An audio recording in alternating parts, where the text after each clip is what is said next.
That night, the weather worsened. Lying in bed in the manager's house, Shackleton listened to snow driving against the window. Had they been caught in that blizzard, nothing could have saved them.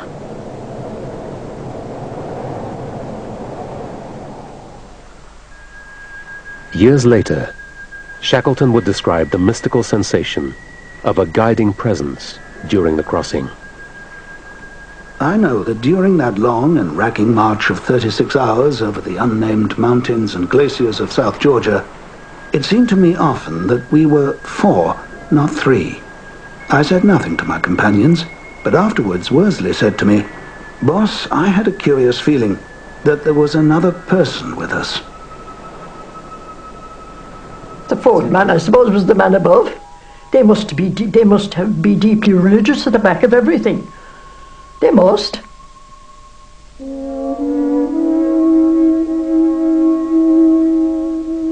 The night they arrived in Stromness, Worsley set out to pick up the 3 men back at King Haakon Bay. 3 days later, Shackleton, Worsley and Crean headed for Elephant Island in a borrowed ship.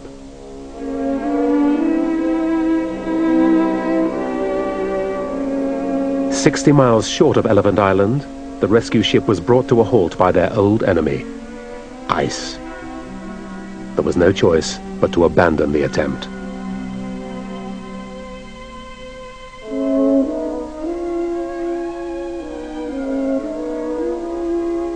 Over the next 3 months, Shackleton made increasingly frantic efforts to reach his men. At last, in late August, the Chilean government loaned him a small tug. Shackleton, Worsley and Crean set out on their 4th rescue bid. Elephant Island. The rescue party was now at least 10 weeks overdue. Orderlies detailed the survivors' hardships. August 26th, 1916. Another wretched day. Very dull and draining.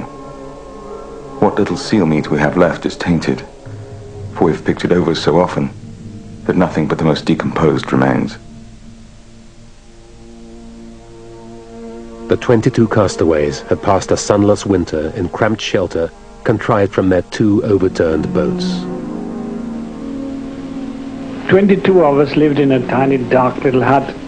The weather was just appalling. Blizzards and snowstorms almost the whole time. The great difficulties, of course, was lack of water. There was plenty of frozen water all around, but you can't suck ice at those temperatures. If you do, it blisters your lips and your tongue as though you'd sucked a piece of red-hot iron. So we used to take a few chips of ice in our sleeping bags with us at night in an old tobacco tin.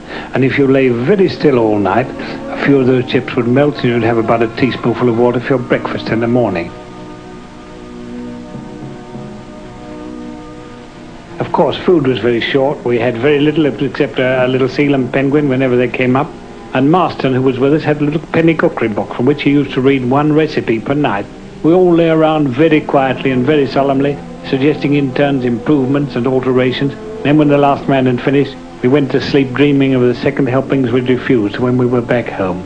You know, it's difficult to realize how hungry a man can be. When we'd eaten our rations and such seals and penguins as we could catch, then, without any enmity, we looked at one another.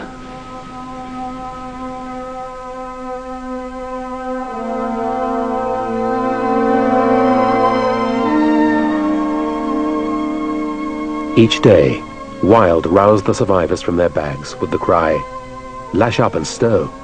The boss may come today." But by the end of August, even Wild doubted that Shackleton would return.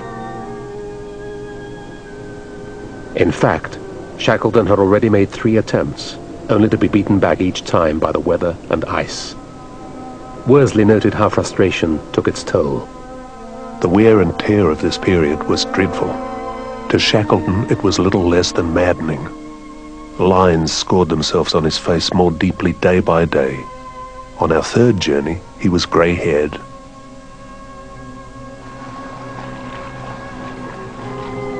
On Elephant Island, his men had given him up. The idea of a ship ever coming now is getting more and more remote, as preparations are being pushed along for sending one of our 2 boats. Wilde and 4 other members are to go in the Dudley Docker and will make their way from island to island of the South Shetlands until they reach Deception Island, about 250 miles away. It is a big undertaking.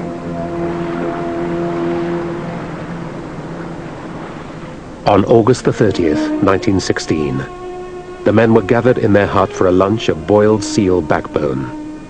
Marston and Hurley remained outside, shelling limpets they'd picked in the shallows. There was a sudden commotion. According to Macklin,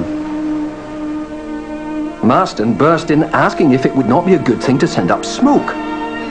Wilde called out to know what was the matter, and Marston replied with the magic words, "A ship!"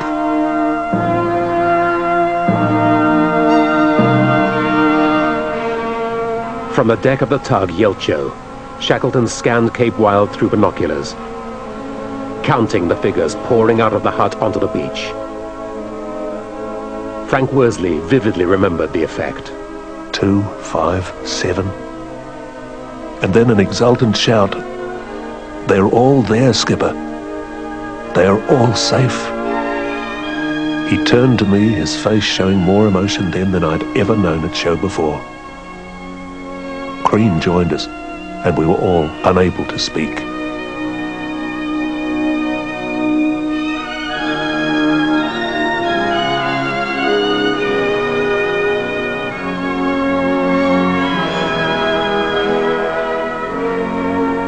All hands were safe. Not a life had been lost. But new ice threatened. Shackleton would not even come ashore. The men were snatched to safety.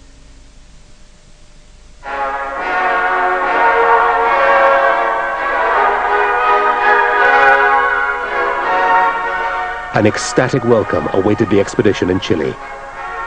Despite being at war with Britain, the German community raised flags of celebration.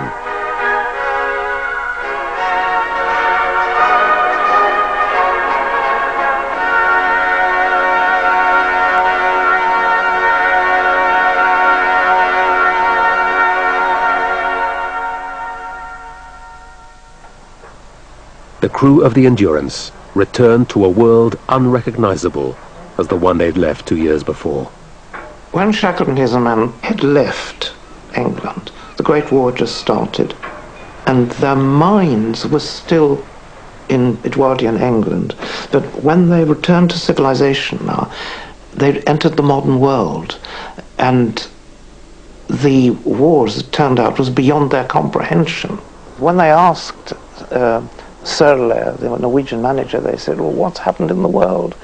And when was the war over?" And he said, "The war isn't over. It's still going on. Millions of men are being killed. The world is going mad." And because of the dreadful carnage on the battlefields in Europe, Shackleton rather disappeared. And in any case, he was the wrong kind of hero for England at the time. The British wanted dead heroes, and they had lots and lots of dead heroes.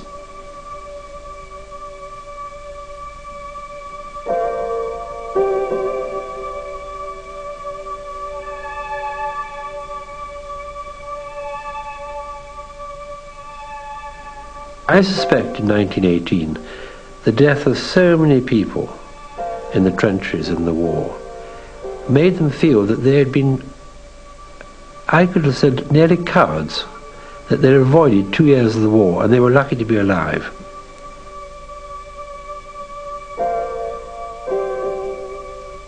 On their return, most of the men went to the war. Hurley went off to photograph the trenches. Tim McCarthy, a veteran of the Caird, died 6 weeks after enlisting, manning a gun in the Channel. Wordie and McIlroy were badly wounded.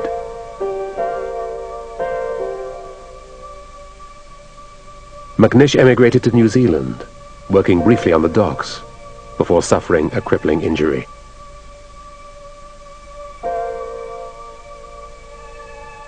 Members of the expedition were awarded the Polar Medal. But Shackleton withheld this honor from McNish and 3 others. The Carpenter's brief rebellion on the ice cost him dear.